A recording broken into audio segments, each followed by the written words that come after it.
It's so dark here. Only you know how deep the darkness goes. You know it all. You've heard every thought. No matter what the heartbreak, only you can make it beautiful. Oh, I believe in resurrection.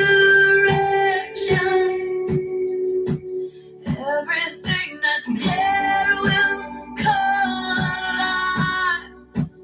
I believe in restoration. Better than before, stronger and secure. Oh, I believe in resurrection.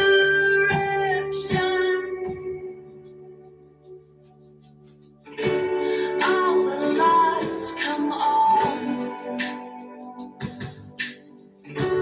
Everything is new. All the demons flee. Your promises are true. Oh, I believe in resurrection. Everything that's dead will come alive. I believe in restoration. Better than before, stronger and secure. Oh, I believe in resurrection. Stones will roll away before my eyes. I believe in new creation. All right, we gotta mute that beautiful song. Hello, this is Cheyenne, the Dragonfly of Dragonfly Discussions YouTube podcast. That was a song that I want to kind of reminisce on. It was last Saturday that I went to a restaurant that I had never been to, and they're closing, Benediction. If you can get out there, they're closing, I think, January 19th.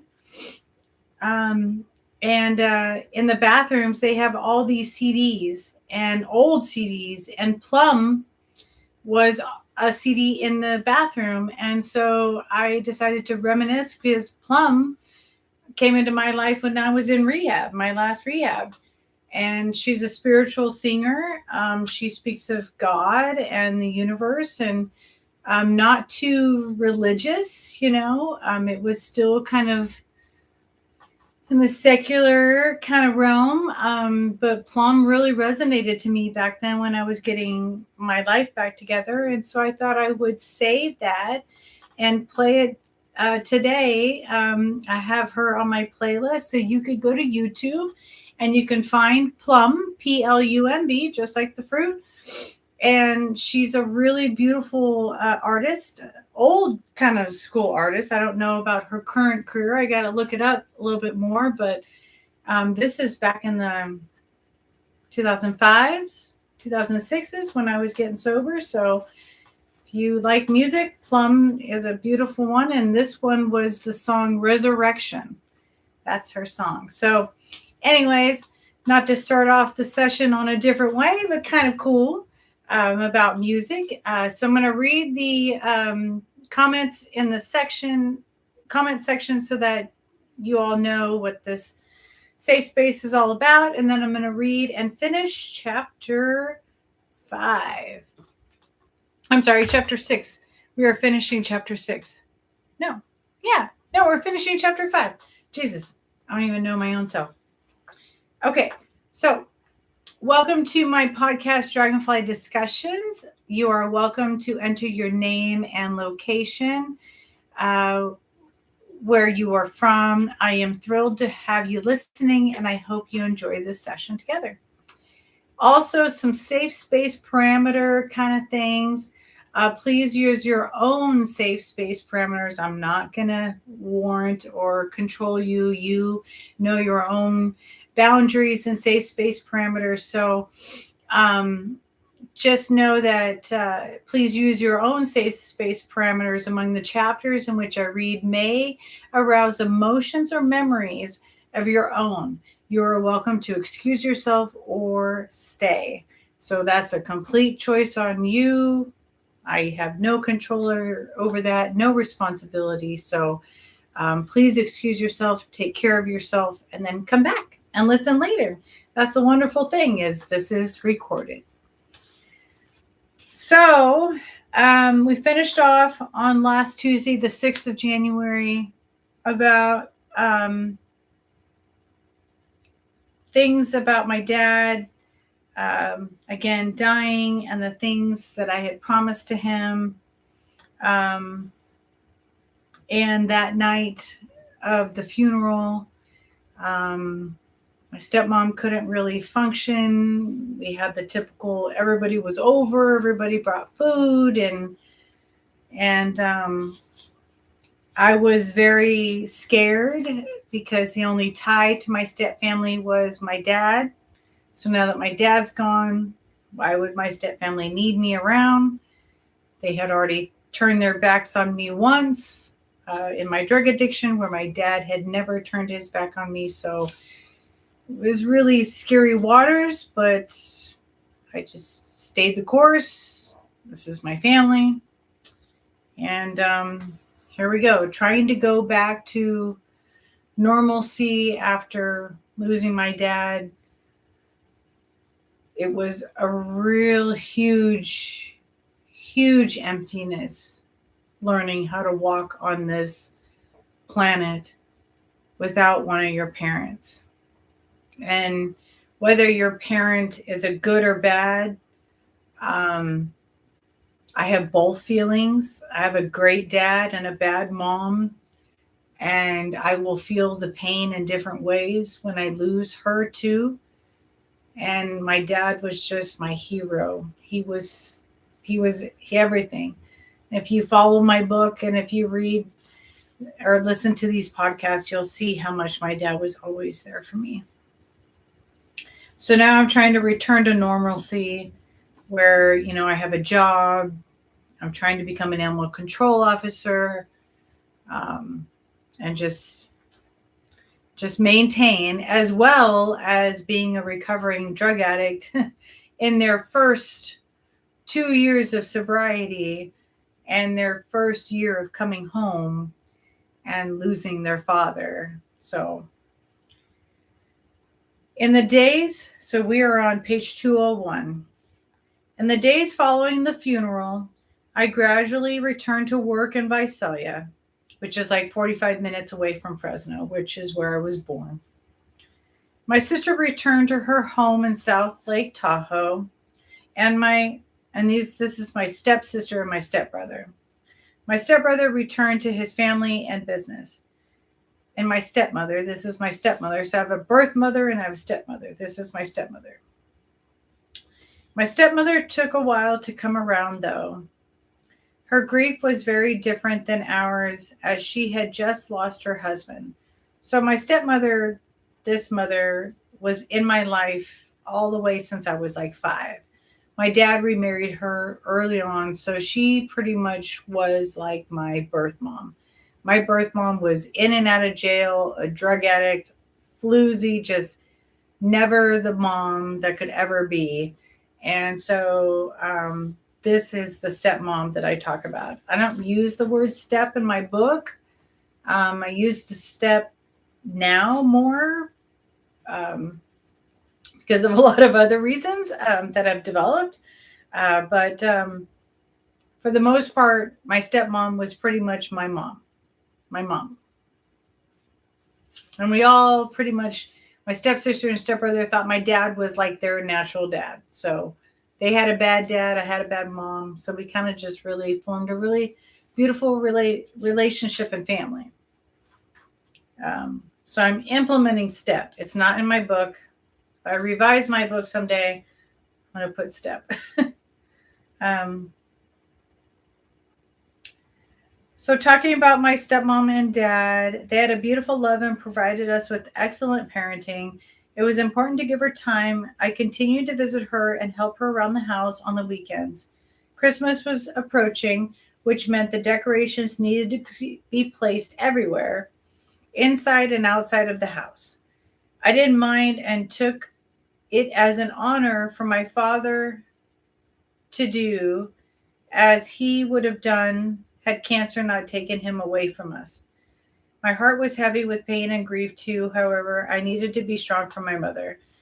So that doesn't really explain much. Um, and I do that kind of on purpose to leave some question. But in that nutshell, my dad was always the one to put up the Christmas lights. Like every year he took care of the lawn. We didn't have a lawn service. We lived in a very nice house, and you would have thought we had a lawn service, but my dad was a lawn service. And for Christmas, he would put up all the lights. And so now that he had brain cancer and couldn't do those things and now died, I felt like I needed to carry on those traditions. And so I put up all the lights. I mean, we're talking all the lights on this huge front yard. But it was fun because I was doing it and I do everything still in memory of my dad. Like my dad's with me. My dad was with me then. So so I was trying to stay strong for my dad. And, had I not been given such really moment times with my dad and the spirit speaking to me, telling me my dad was going to pass, I don't think I would have been as strong. But somehow I was able to get through it. In December, I decided to move out of my grandmother's house. So at this time, I'm coming out of rehab, and what the best choice is for people in rehab is to either move into a sober living environment or move back into a safe space with their family. Now, that needs to be really checked with the family, because family can sometimes be the worst of enemies to ourselves. And so you need to really check that. So my grandmother was the safest space rather than me going back to my parents' house, which I never would have returned. They pushed us out at freshman year in college. So why would I go back to my parents' house? So my grandmother's in Visalia was the best place for me.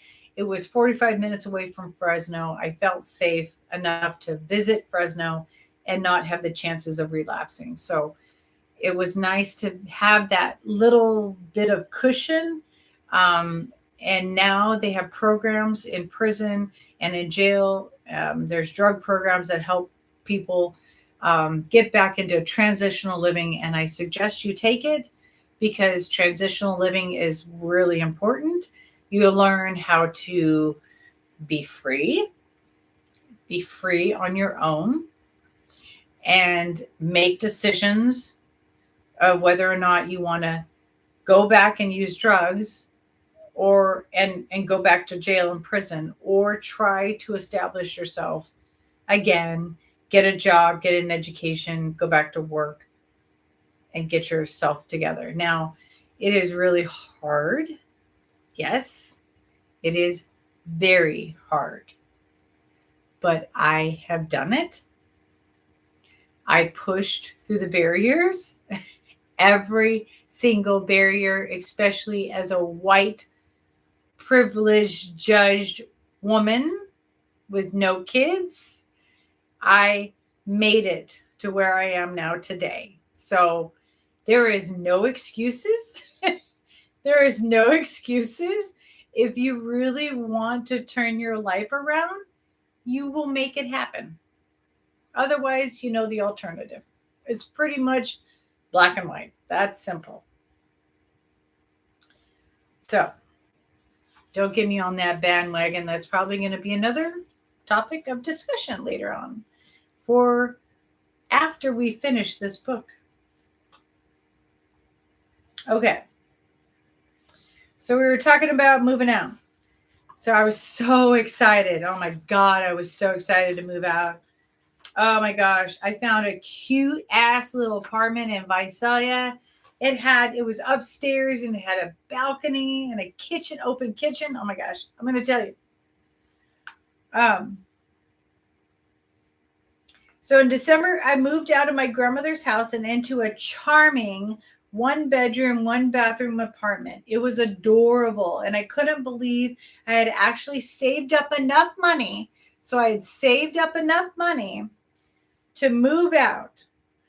The kitchen was open with a bar-like counter. It was on the corner. So yeah, if you get it like a corner unit, anytime you get a corner unit in an apartment, that's like always the best, because a corner unit pretty much will not have a neighbor on one side, and you will have a neighbor on the other side, but you're one less a neighbor. So it's sandwiched in.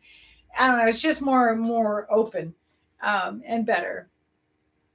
That had so this little space had a door to the patio. So I had a patio. So I had an upstairs and I had like a deck, I guess you could say, a deck, an outdoor deck, and a large front patio that you enter from the front door. Like this thing was like an octagon front patio, and it was all mine.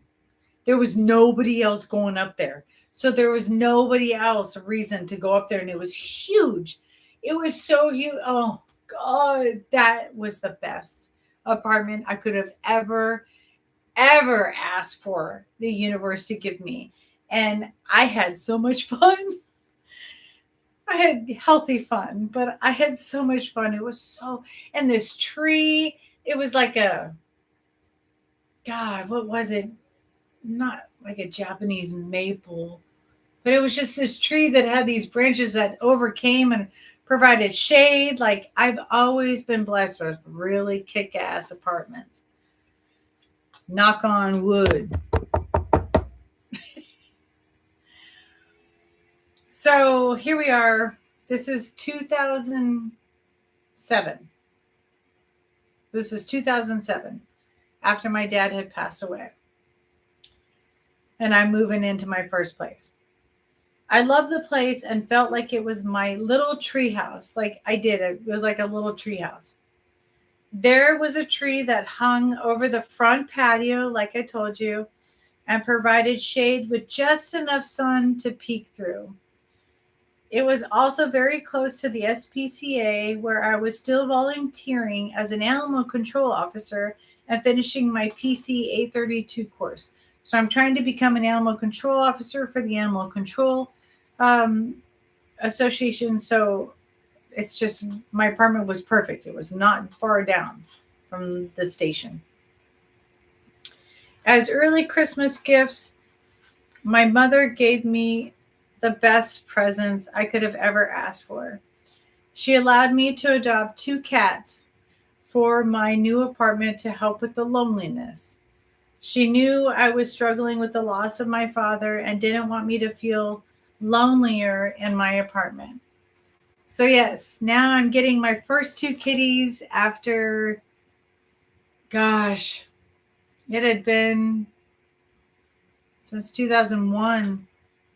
2001, I had Chester and Smiles, which my addiction took me away from, and they were put in a shelter, and I'm sure they passed away. I don't even know. I never got to see them. And then there was Mojo that was arrested. He was a black kitty that was arrested in 2005 when I was last arrested for my drug addiction, running from the law, and I got to see him in the shelter and sign off the papers to adopt him. So I'm sure he went to a wonderful home. But this was a time where I got 2 new kitties. Well, Taz, the first one, and then Star later on. But I was so excited. Like, Taz picked me out. As early Christmas gifts. So together we went to PetSmart. So you can go to PetSmart. They do have an adoption center at PetSmart. I would choose PetSmart over the SPCA in ways. They all have affiliations with each other. But I don't know. Wherever you want, I've been to both and adopted both kitties. So ASPCA is wonderful. PetSmart Adoption Center is also wonderful.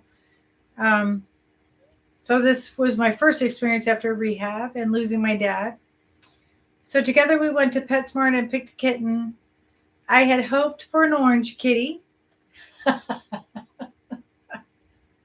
So I have a fetish with orange kitties, and I have always wanted an orange kitty.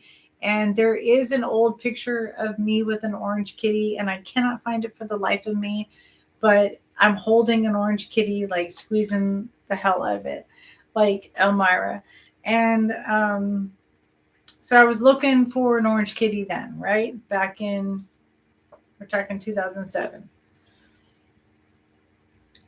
However, that was not an option, as this little striped kitty stuck his paw out of the cage and I had to go with him. So here was this kitty just like, come here, come here, come here, come here, come here, come here, come here. You gotta get me out. And I just went there, and he was just the most cutest thing I could ever seen. There he was, an adorable brown, tan, and black kitten with leopard spots. Yeah, Taz had leopard spots all across his tummy. He had marble, beautiful colors on his furry little tummy. He was very vocal. Taz was very vocal. I hadn't named him then, but this is Taz. And I just knew he was the one.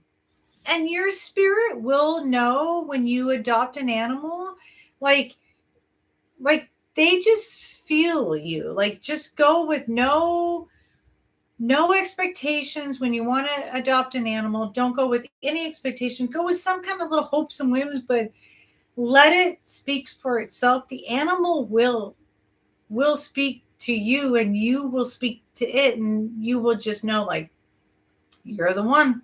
You're the one I need to adopt. Oh my gosh. That make me cry.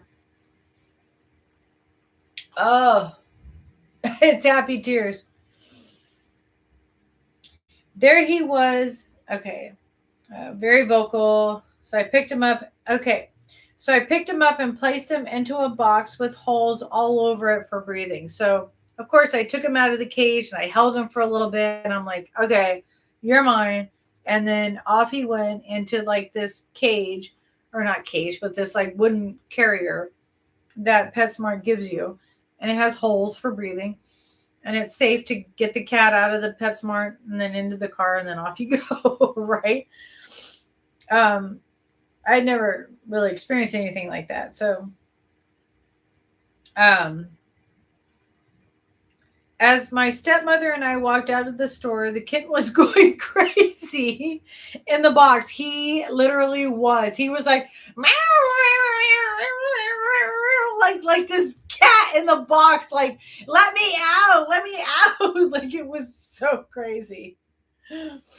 Almost like Tasmanian Devil and Looney Tunes, like, meow. Like, I had this, like, what did we get? She asked me, what will you name him? I said, how about Taz? As we both laughed at the kitten literally tearing up the box inside, she said, I think that's perfect. And just like that, I adopted Taz. When we got into the car, I opened the box. Of course, I had to open the box. I'm not going to leave him in the box. And out came the kitty that quickly calmed down. He quickly calmed down, like this cat, and sat in the box, just looking out the window. Like, Taz was always that cat. Oh my gosh, he was just chill, and he just looked out.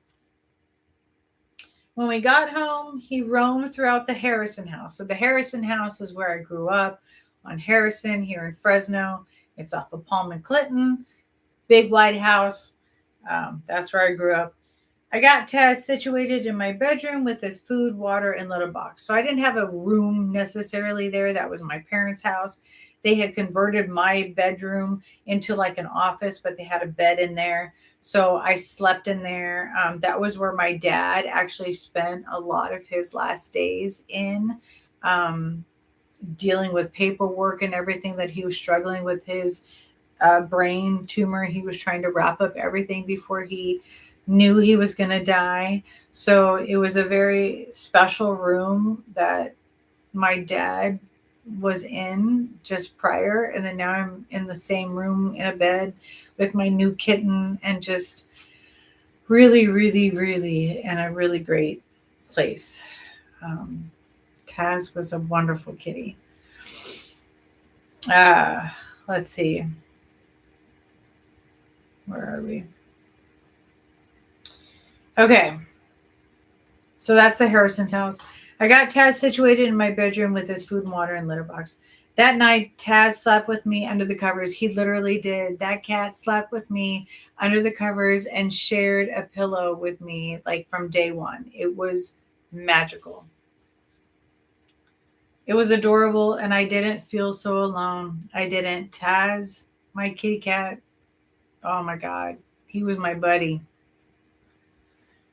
I loved having an animal again to take care of, and thought about Chester and Smiles, how I let them down in my addiction. So those were the two cats that I had lost in my addiction in 2001. I promised myself to give the new kitten, Taz, a much better life. During the next weekend, my stepmother and I went to the SPCA in Fresno to pick out a buddy for Taz, because I'm not a one cat person type thing. I believe that an animal needs a playmate, whether they like them or not.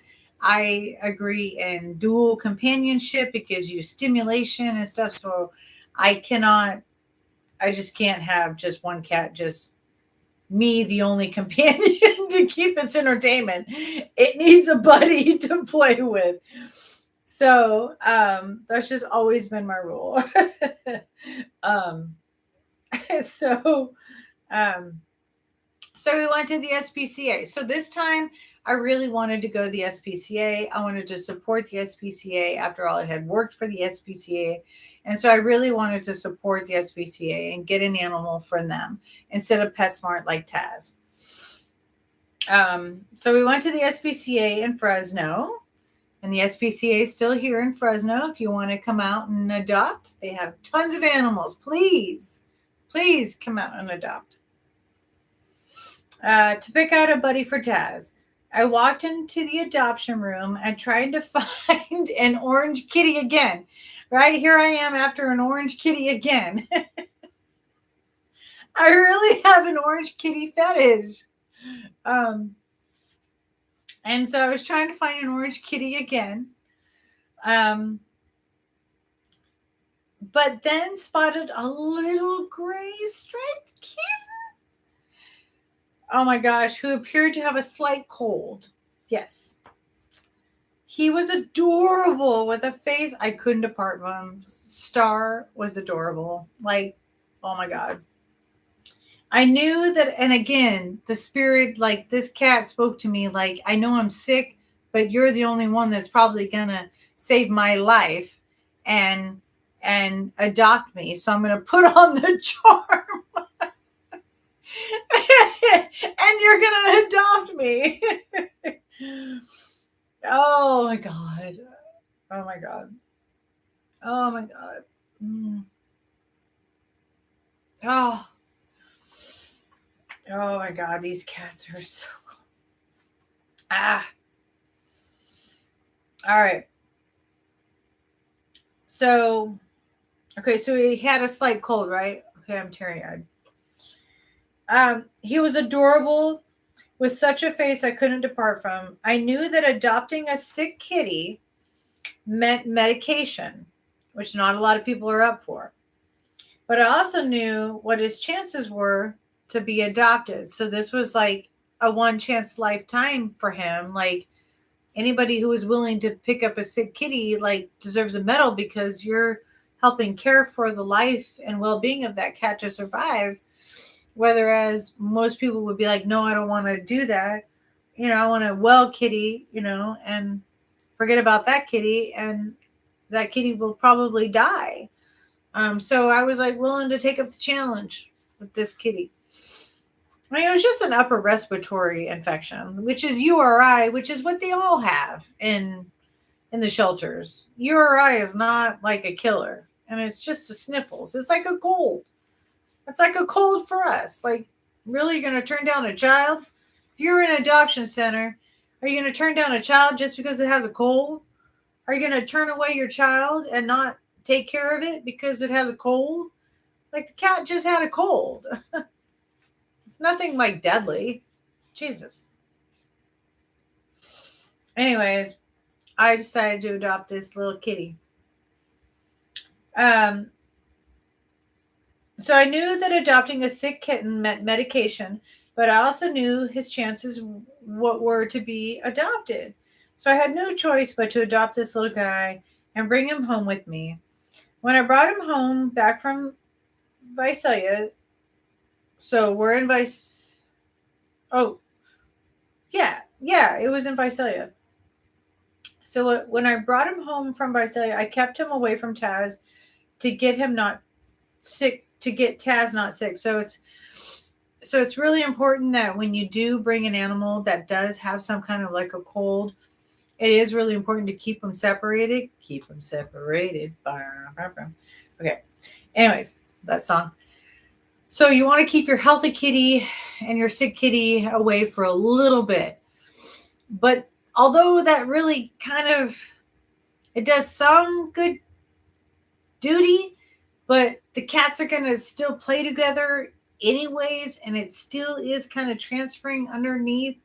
And so I have my qualms about that. I felt like I had treated Star enough to where I was like, screw it. Taz and Star are going to play together. Whether Star's sick, Taz is either going to get sick and the both of them are going to be sick and get well together, or we're going to just figure this out. But keeping them separated was just, it wasn't working. But it worked out. All right, so where are we? Jesus, I lose track, sorry. It's such exciting times reading this, my story, my book.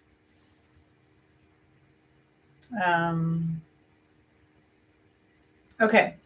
So when I brought Star back home from Visalia, I tried to keep them away at first to try not to get Taz sick, right? But that became a bit hard as Taz just wanted to play with this new kitten. So I decided to expose Taz to the new kitten and just gave them both the medications. That's right. So I gave Taz also the medication too, trying to protect him as well. So I figured we're all in this together. It worked out in my favor as the new kitten quickly got his strength, which was Star, and overcame the cold he had.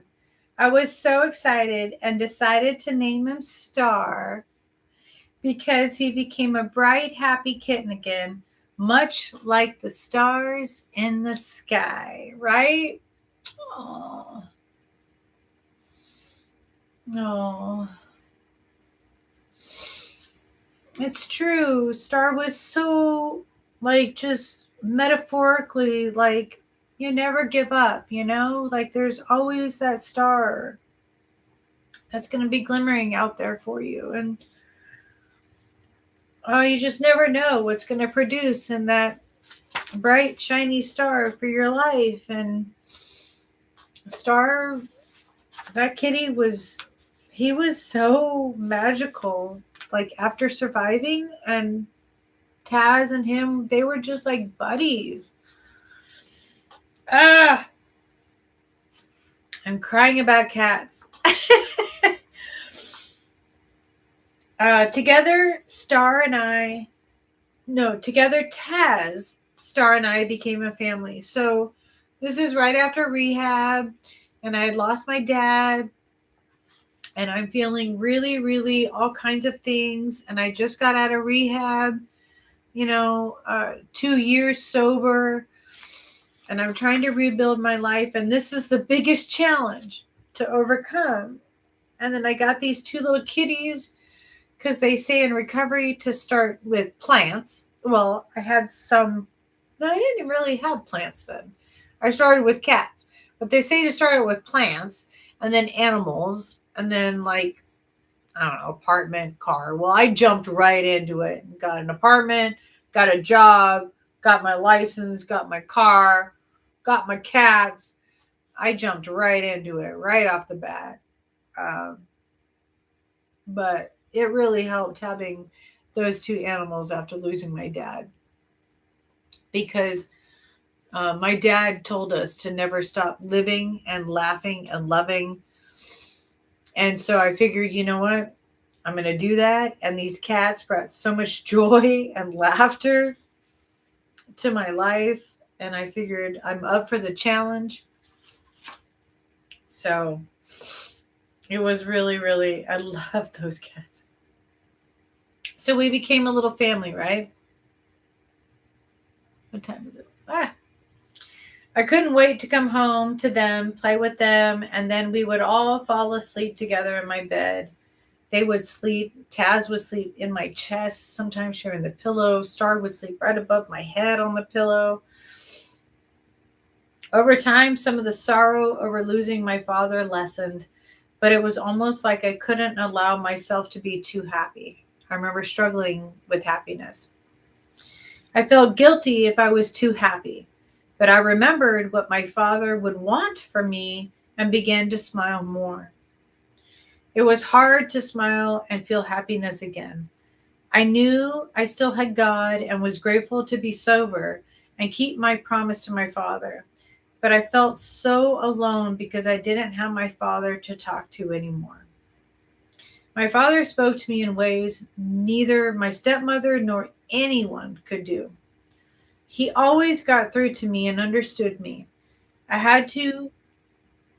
had no one to talk to physically, hug, and be motivated by. Like my dad was literally, he was the best father in the whole wide world.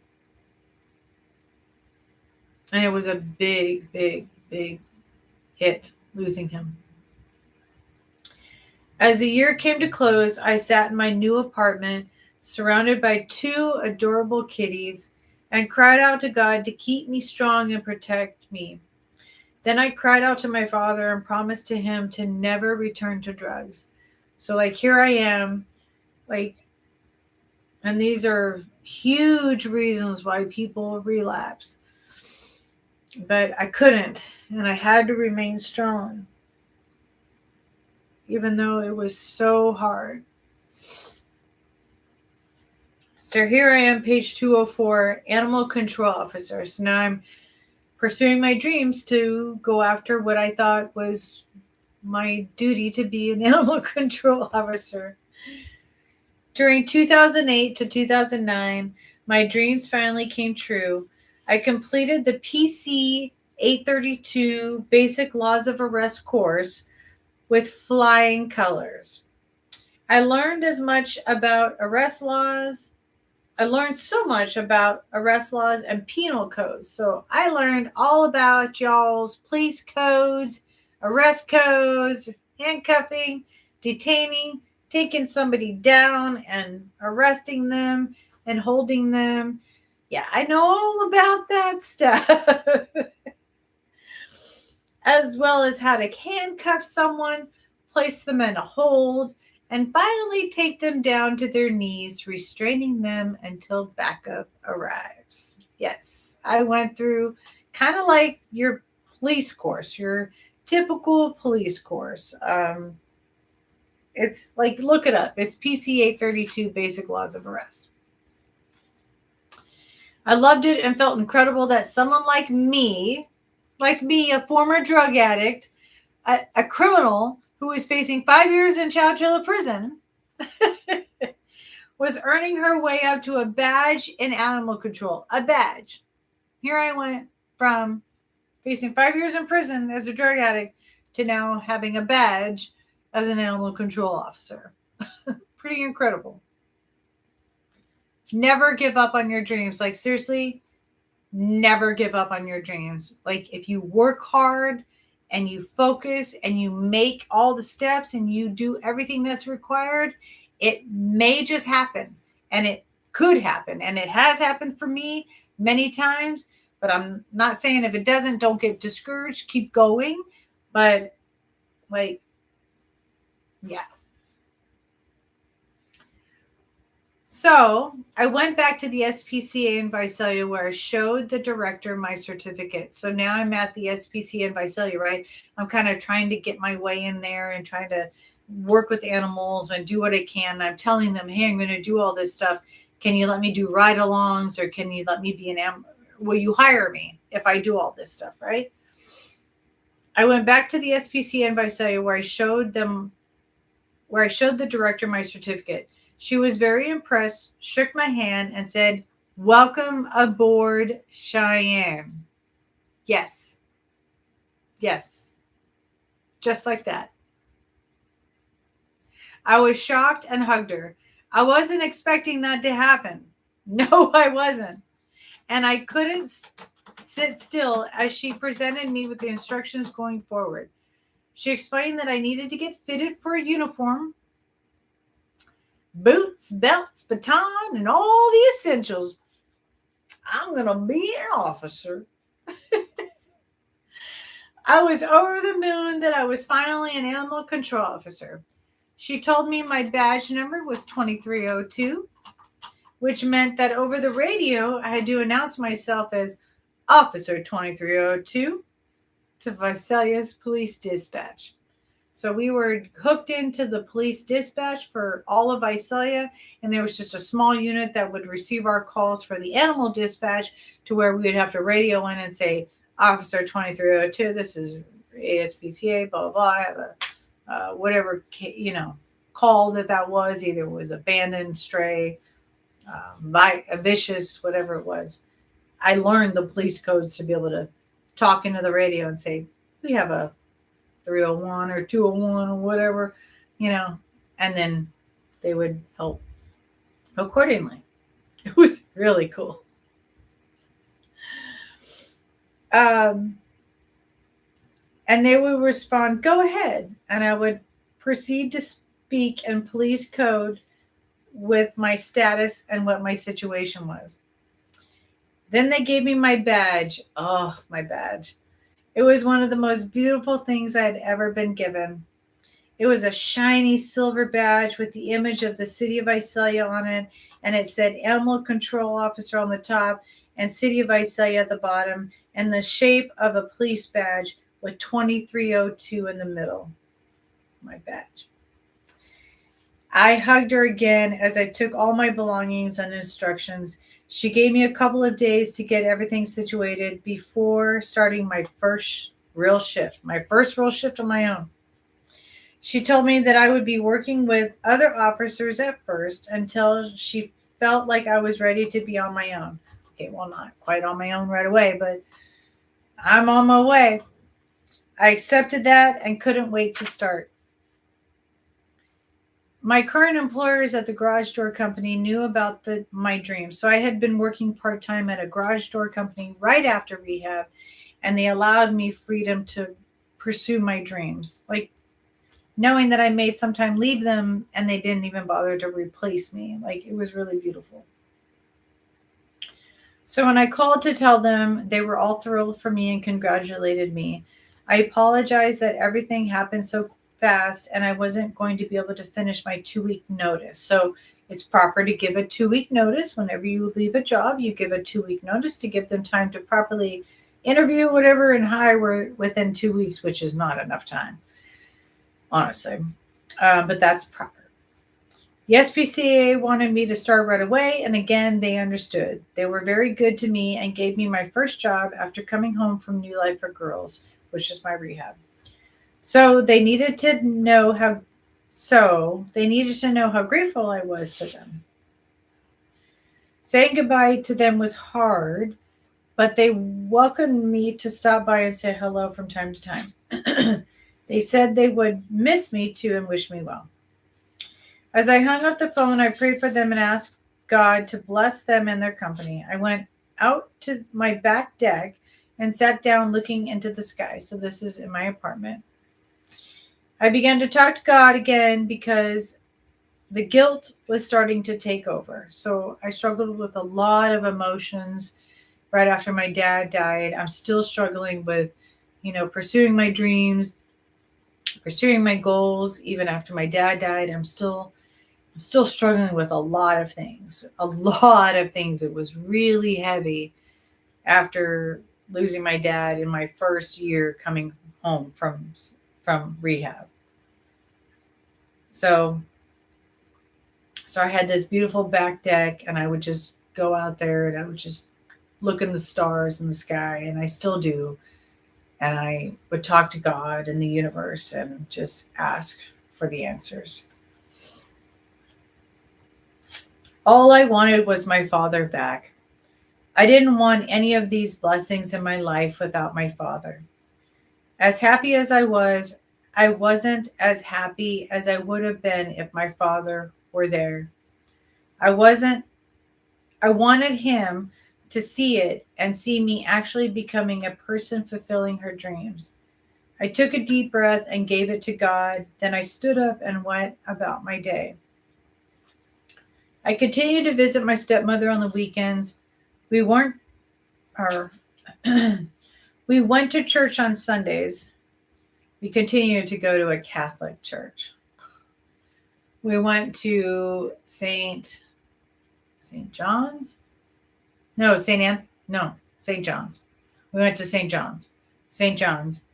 And that was where my father's funeral was. But she continued to want to go to St. John's. And so we would go. And I continued to go with her. I mean, why not?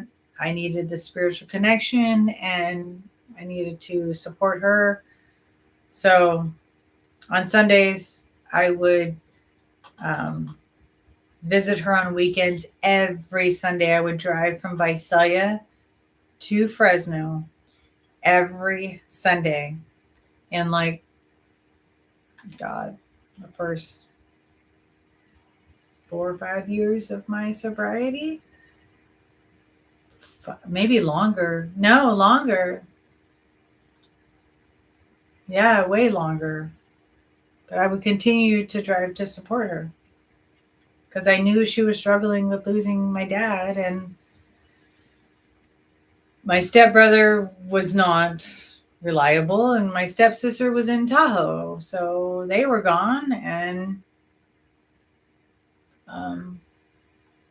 I didn't see anything wrong with it. I had lost so much time with my family and my addiction, so why not?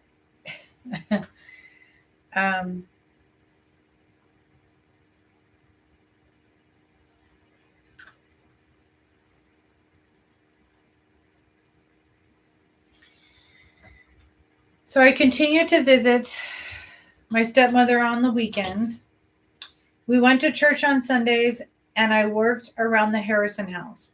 So in the midst of, yes, I had a job, she would hire me to work in the yard, and I did all the yard duties like my dad would do. I redid the garden. I air pressured the mold off the ground, off the cement. I repotted plants. I did anything she wanted in the yard, much like what my dad would have done. And my dad taught me how to do all those things. I watched him, and I was like, why not? I can earn some money. I would appreciate the money. And so that was the arrangement.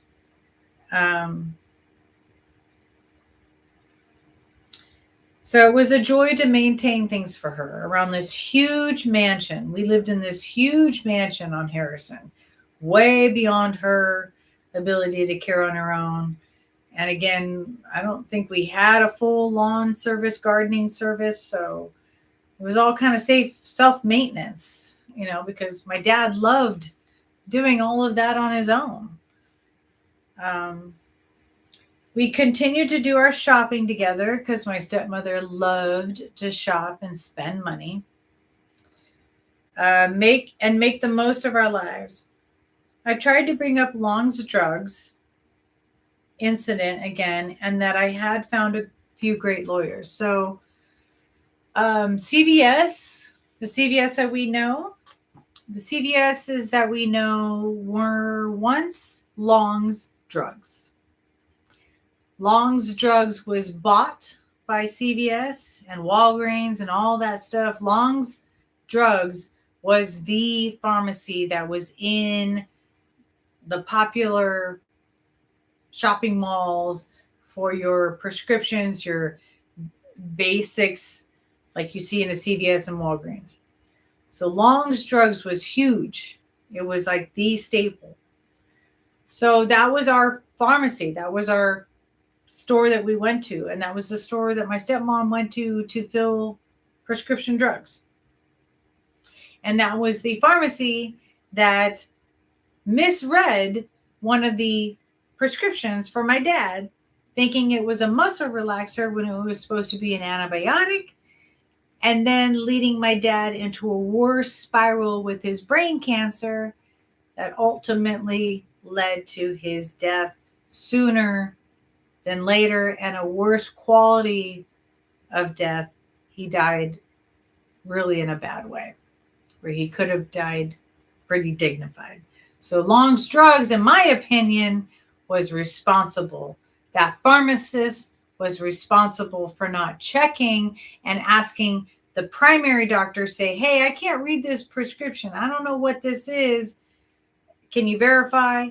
Instead, the pharmacist said, oh, I'm just going to fill it for a muscle relaxer, and set my dad into a spiral, which led to his death. So I had lawyers ready.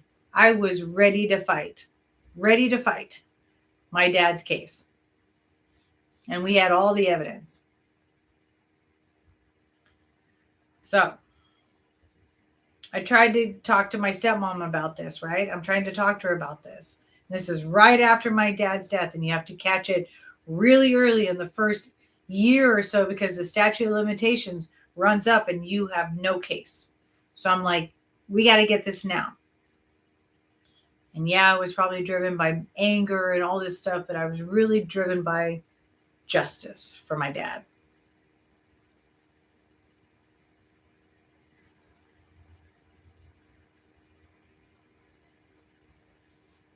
Okay. I didn't think we would get into all of this. We may have to continue because it's getting, we may not be able to finish. And that's okay.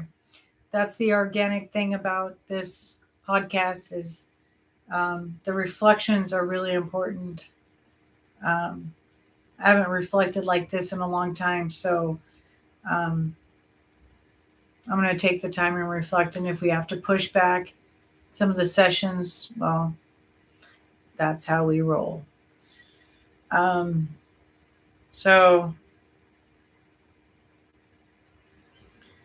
So here we are. So I tried to bring up the Long's Drugs incident and that I had found great lawyers.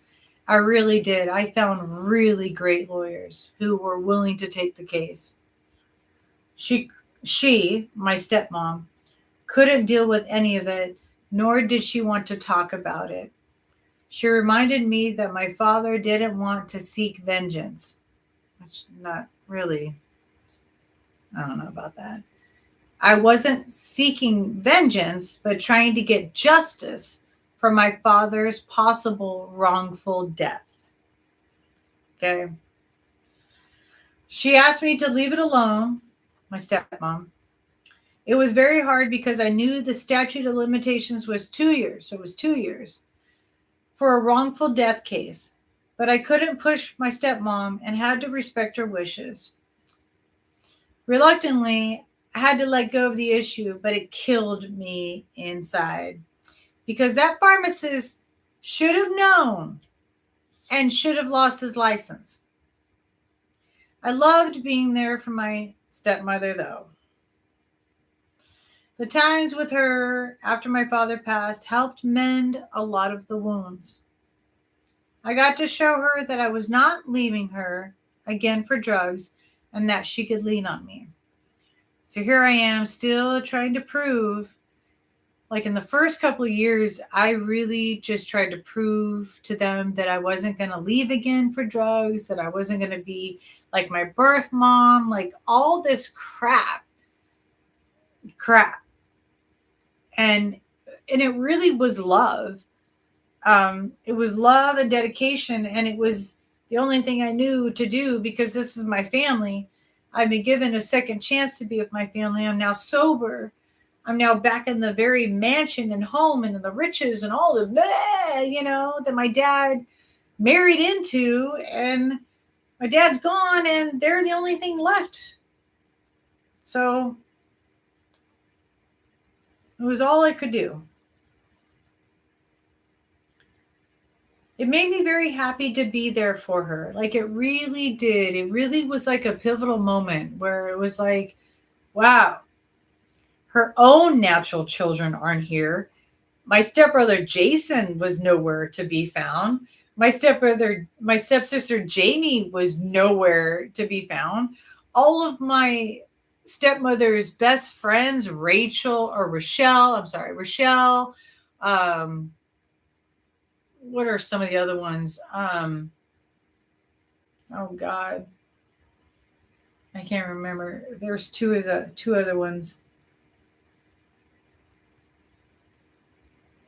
Oh, I can't remember. Oh, Diane. Is it Diane? One of them. And Jesus, sorry, it's been a while, but I mean, she had her little circle of friends, but outside my dad and me, like, there was nobody. Like, I was there. Like clockwork. I was there. And I was proud to be there. I now have been given a new life of sobriety. Why wouldn't I want to be around my family? Why wouldn't I want to be around her?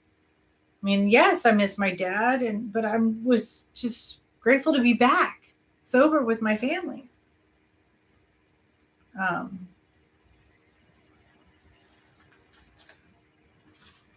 We're not going to finish. I'm going to stop here because it looks like we have just a few pages left.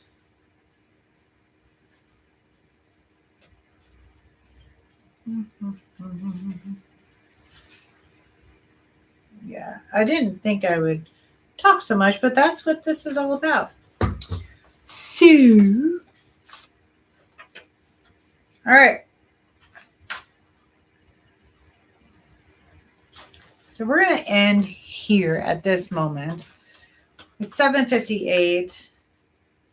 And we're going to end where I had to accept that my stepmom didn't want to fight for the wrongful death of my dad. And then we're going to go into the rest of my existence trying to find myself after my dad died. And it was pretty hard trying to find myself again. You know, you never know how you're going to feel when you lose a parent. It really is like losing a part of you.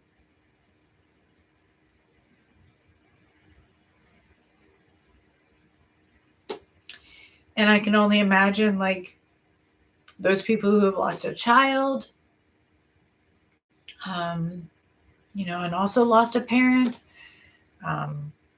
what it's like to lose that extension of your core being. But in an essence, they're still a part of you and you're still a part of them, and you owe it them to continue to live and to making them proud.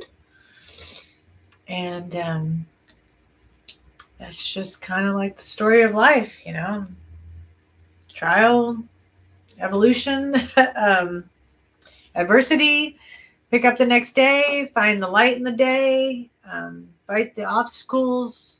So life wasn't promised to be easy.